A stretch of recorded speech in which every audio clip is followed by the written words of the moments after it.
Okay, we're live.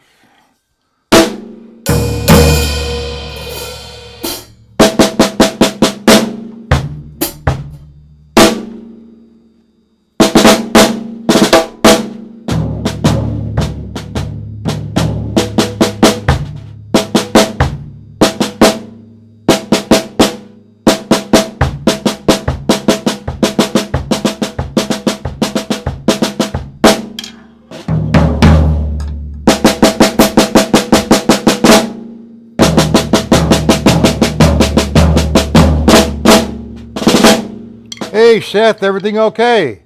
Robert, how we all doing? I'm recording this not only on YouTube, but on an additional camera. So if this comes out terrible again with this delay, it's going to come back to you. I'm going to put it up on YouTube, okay? Uh, like today, it says linear concept, I believe. We're going to work on. That's actually for tonight. Also, I want to do something here about Sunday's broadcast. I do want to take a few things from Steve Forster's book, not today, 143 binary algorithms based upon the Bolero. So we're going to be working out of some of that.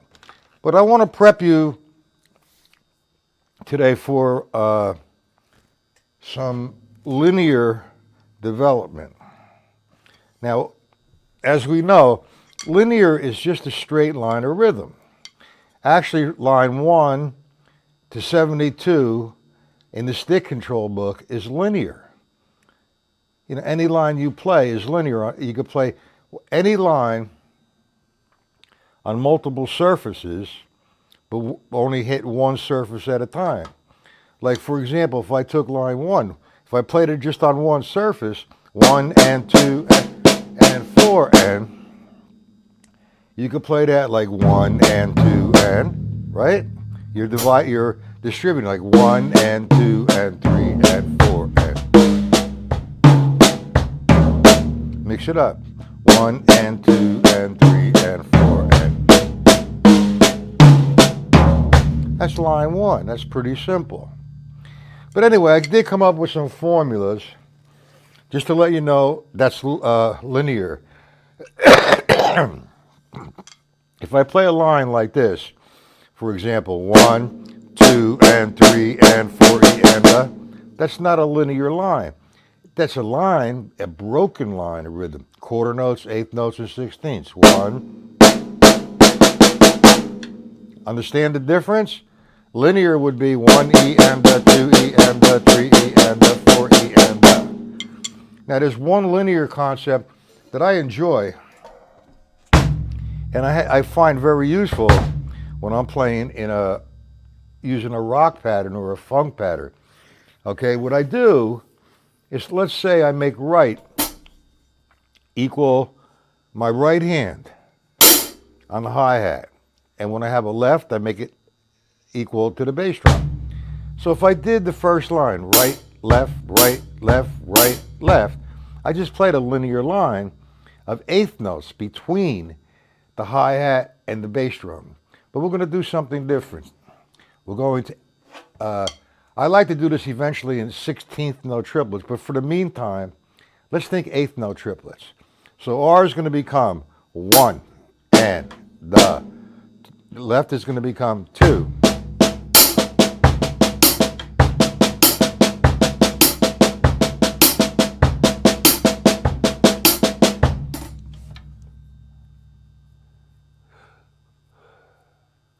It's just a straight line.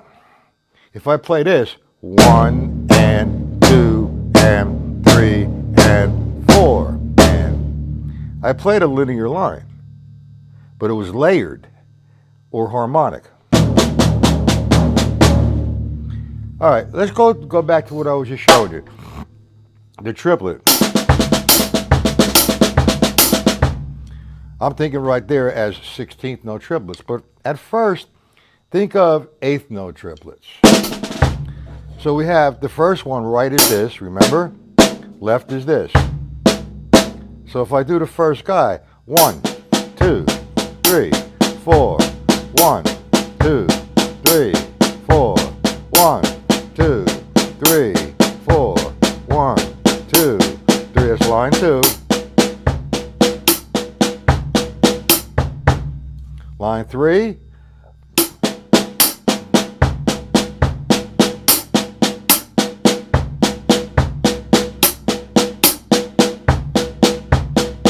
Do we understand? I don't have that written out, but I'm going to put that in my book, volume 3 or whatever, stick control linear concepts, stick control book, stick control polyrhythms, and revise the first one. We have this book, guys. Robert, do you have this? 143 binary algorithms based upon Ravel's Bolero. Do you have that book? I want to take some stuff out of the book and work with it. It's a good book. It really is. I wasn't too happy with Sunday. Well, because the playbacks came. What is this?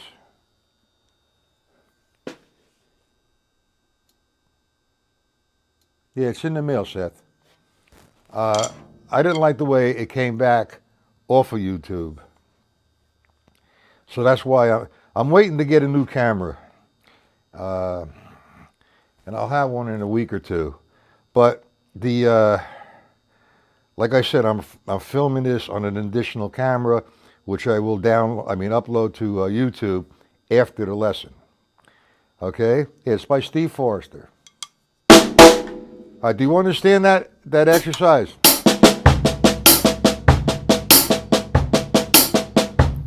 And Steve insisted upon using his drum pad, which you couldn't hear. And I had a mic. I had the mic all the way up. Okay? And I don't know. I think he was just a little bit nervous. He didn't know where to begin or how to explain. So that's why I want to take, and it's not belittling Steve. Steve's a good drummer. Great hands, great player, and an all-around great guy. So I'm going to do a few lessons from his book, and that's as I promised. Okay? All right, so now you understand the first guy. I'm thinking triplets. 1, 2. Right, left. Right, left. Now, if you could use the metronome, say get it up to 180, then you want to change the count.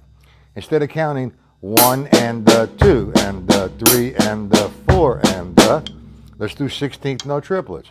1 and 2 and 3 and 4. Line 3. 1 and 2 and 3 and 4 and. Okay, and then we could put it into some sort of rock version, use it as some sort of fill in rather. And that's one of many. But if you want to work, say today, let's say you're going to practice 2 hours today. Let's just hypothetically say that. I know you guys don't. But if you do, and you want to work on linear concepts, there's a warm-up exercise I would recommend. Stacy, how you doing? All right, we take the stick control book again, and we're thinking of the stick control book like this. 1 and 2 and 4 and. But we're going to think of this as 1E and 2E, the 3E and 4E and the E's and the does we're going to play with the bass drum. So the first line would be 1E and 2. It's linear. So whatever you want to do, you have all these drums up here. Too many drums for me. So let's say you want to play that exercise. All R's will be on the floor tom-tom. All L's would be here. So you'd have 1E and 3E and 4E, and then you fill it in.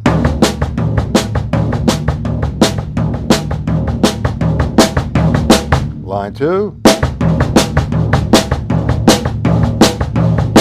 Line 3.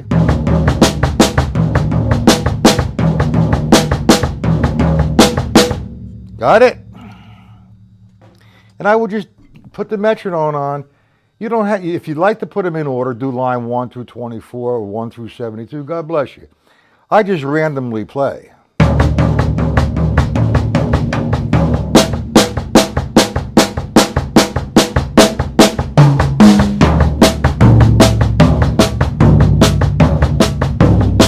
So I'm playing linear. Stacy, did you get the first linear concept, the triplet?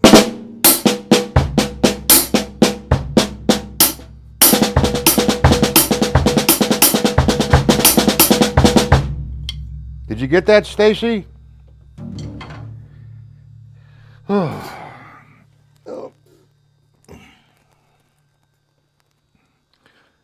We should start getting back into a little bit of jazz patterns besides. But I want to devote today and tomorrow to linear. Not sure. Okay, let me go over it again. The first one of the day was we were thinking of, we were using 3 voices. The hi-hat with the right hand. Okay, and the snare drum obviously with the left. And then the bass drum. So what I said, I'm going to make R equal the right hand on the hi-hat. 1. Come to the left and. Or let's go, we'll make it eighth note triplets. 1, 2, 3, 4. 1, 2, 3, 4. 1, 2, 3, 4. Example, line 3, 1, 2, 3, 4. I mean, that's a linear line in itself. But I want to add to that. I want to put it, the balance of the eighth note triplet. So, for example, line 1 would be 1 and 2, 3, 4. Got it? 1, 2, 3, 4. 1, 2, 3, 4. 1 and the 2 and the 3 and the 4 and the 1. Okay, now we're thinking eighth note triplets. Line 3 would be 1, 2, 1, 2, 3, 4. 1 and the 2 and the 3, 4. All right, line 5, 1, 2, Jesus. 1, 2, 3, 4. 1, 2, 3, 4. I made a mistake there. You get that, Stacy?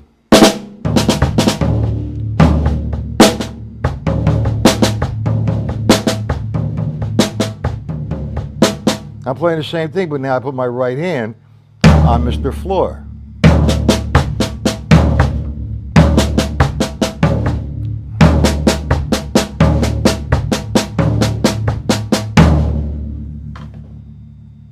All right, but I'm thinking only now in eighth note triplets.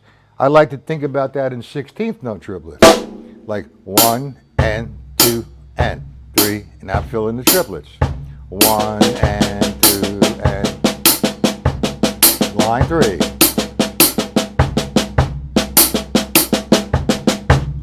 Understand? All right, now, like I said, the warm-up, you could play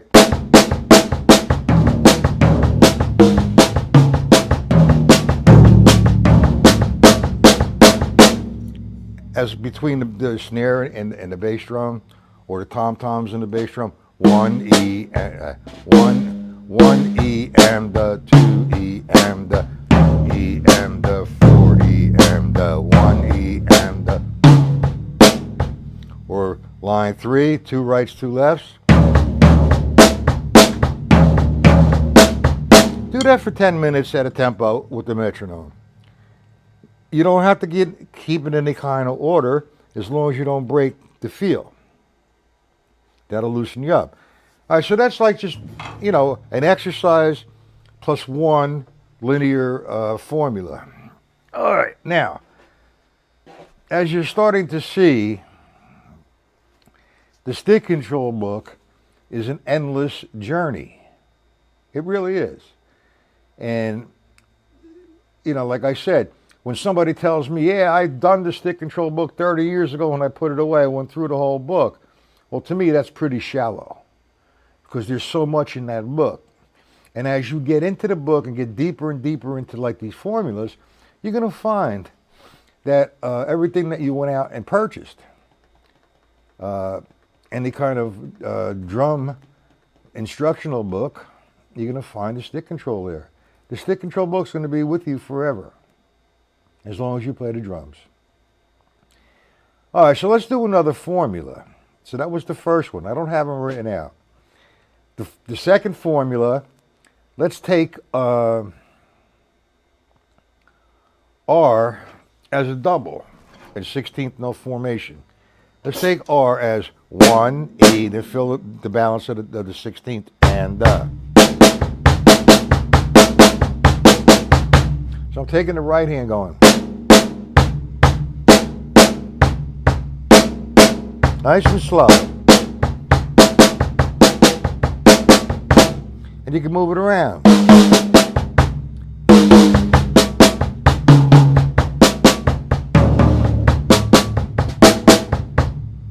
Got it? Or you can make, I don't want to use the hi-hat or the double bass drums. So let's just use the 3 limbs. Yeah, we can use the hi-hat. All right, you understand that one. R equals right, right, boom, boom. L equals left, left, right, right. So if I did that between the floor tom-tom and the snare, this is what I would have.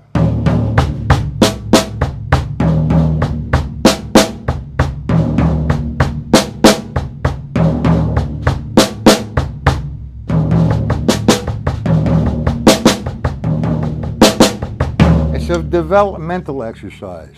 Do we all understand that one?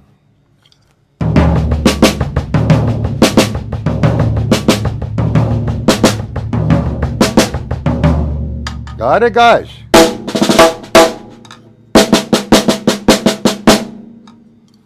All right, I don't want to do too much. All right, then we have, did I send anybody the stick control book, fill-ins as linear? Stacy, Seth, Robert, you remember the fill-ins? Line 3, every time we come to 2 lefts or 2 rights or 3 rights or 4 rights, we fill it in with the balance to the 16th. For example, line 3, we have 1 and 2 and, okay? So now there's 2 rights and 2 lefts. I'm going to fill it in. 1 E and 2 E and. That's the stick control book with the fill-ins. That's line 3. Line 5 would be 1 and 2 E and. Did I send you the books? The sheets on that? Guys? Man, it gets hot in here and it gets dry. You remember that, Seth? Okay. Robert and Stacy, do you have the sheets on that? The stick control book with the fill-ins?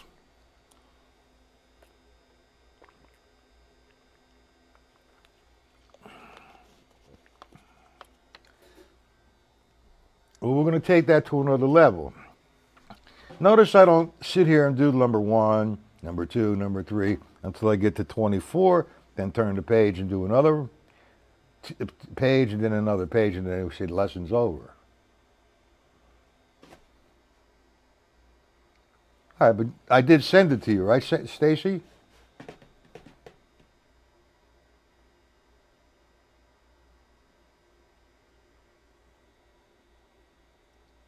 I emailed you the sheets. Okay, whatever I had done. So let's take the 3rd line and make it linear. So I have on one surface as the fill-in 1 E and 2 E and. All right, now how are we going to make that linear? So we're going to put in the blank the missing 16th note with the bass drum.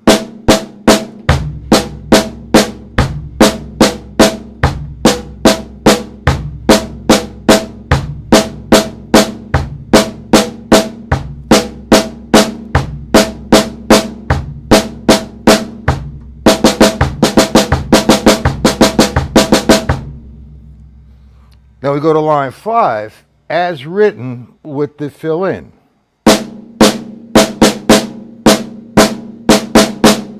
So now we're taking a stick control book and make it a fill in. So how are we going to make it a straight line of 16ths? So we're going to have 1, E, and the, right?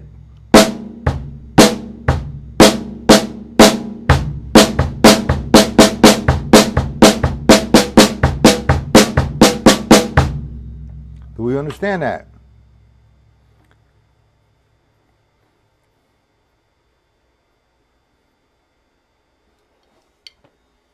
As 1, E, and the. Line 5 would be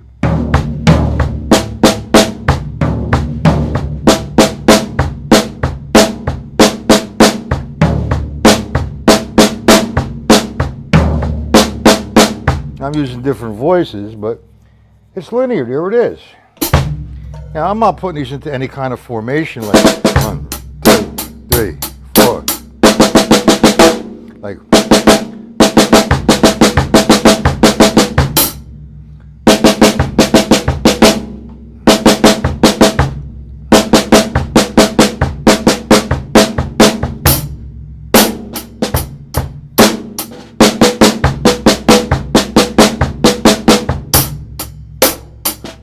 you know, you can see where it can go, but I'm not doing that. I'm just giving you an explanation. Do we understand it? All right. Anyway, that's going to be about enough for the new stuff today. Let's go over some of the old stuff. Anything that you'd like to go over that you're not certain of, or you want to make sure you're doing it correctly, throw it at me. Go ahead.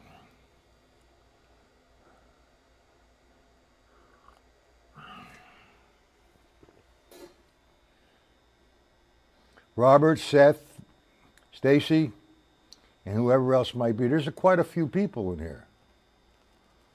There's 11 people, and there's only 3 in the chat. Why is that? Get in the chat, people who are watching. Say hello. Ask some questions. Now, I'm not here thundering some linear concepts or linear fills. Ends. Anything you'd like to cover, anything you'd like to go over. Jazz patterns, 3 against 4. Talk to me. I was doing 3 against 4 last night on the Facebook. What's this one?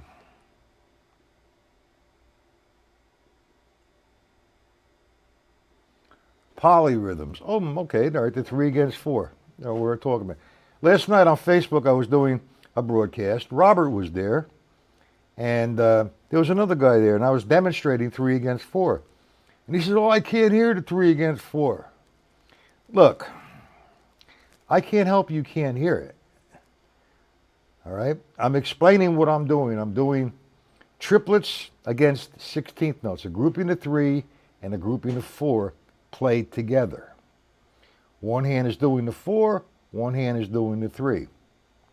Polyrhythms means more than one rhythm at a time. Now, the way I break it is very unusual. Even guys that have been playing 40, 50 years never heard of the way I did it, because they're not shallow, they're good players.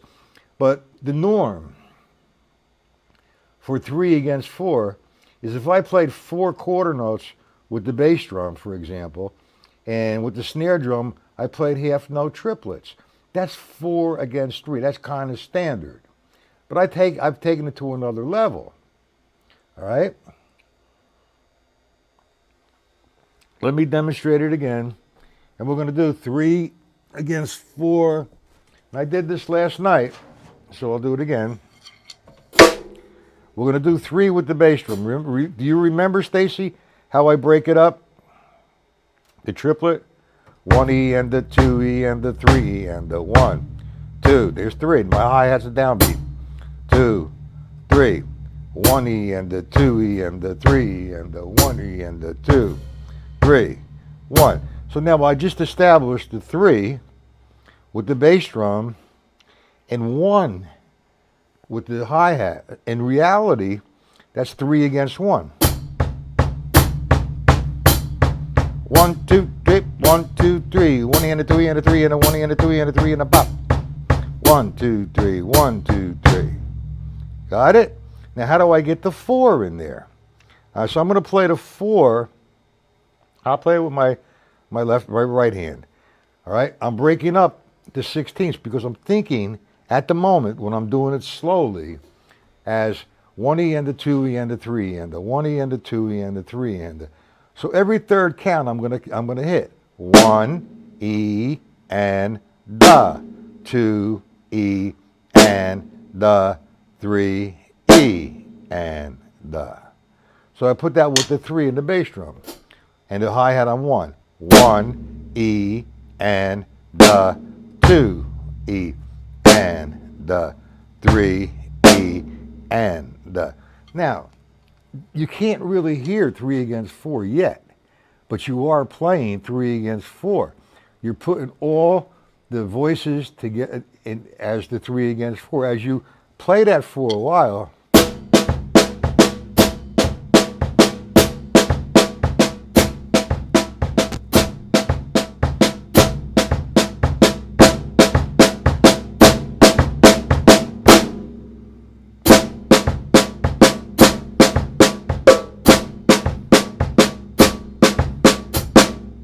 you understand that, Stacy?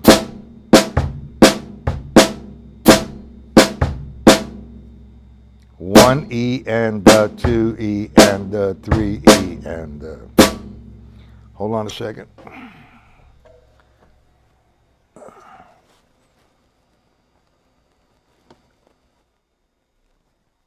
I just lowered the mic so you don't hear it so much. That doesn't do any good. All right, well, let me break it down a little bit more. And I'm going to go back to ground zero. 3 against 4. I'm going to play 3 with one limb and 4 with another limb for this demonstration. Polyrhythm means 2 rhythms, a rhythm played against another rhythm. So I'm playing 3 with my left hand and 4 with my right hand. So I'm playing 2 different rhythms at one time. Now, how do I establish the 3 and how do I establish the 4? Like I did explain, it seems to be norm that you play 4 quarter notes and some half note triplets on top. That's 4 on the bottom and 3 on the top would be 4 against 3 or 3 against 4. That's not how we're thinking about it. We're thinking about an 8th note triplet, 3 notes, 1 and then the 16th notes, 1 E and played together. Now the rule is, the way you figure out it's a rule, I say it's a rule, who knows what it is, or the method rather, or the formula, is count multiply 3 times 4. 3 times 4 is going to give you 12. So if I count 12 counts, 1, 2, 3, 4, 5, 6, 7, 8. No, what am I doing? Well, I'm sorry. If I count 12 counts rather, it's going to be 1 E and the, 2 E and the, 3 E and the. Okay, so now I break up that 4. So if I'm playing 3 against 2, 4 rather, when I play the 4, I got to play the 4 inside the triplet. So I'm counting the triplet, 1 E and 2 E and 3 E and that's 12 counts. So what I did with the right hand to get the 3 was play every 4 notes, every 4 counts. 1 E and the, then 2 E and the, 3 E and the. So that's the 3. 1 E and the, 2 E and the, 3 E and. I put my hi-hat on the 1 of the downbeat of the triplet. This is the triplet. 1, 2, 3. Now I'm counting in 16ths. 1E and the 2E and the 3. 1E and the 2E and the 3. Then I'm going to play the 4. So when I play the 4, inside of that count, it's every 3 notes. 1, E, and da. 2, E, and da.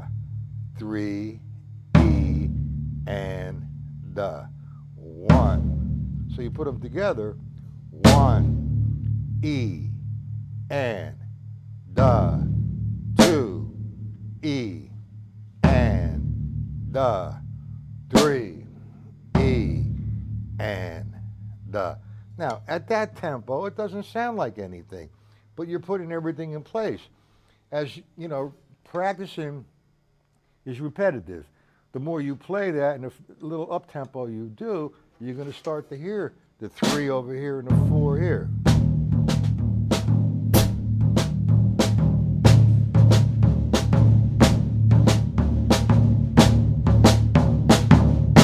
You hear it?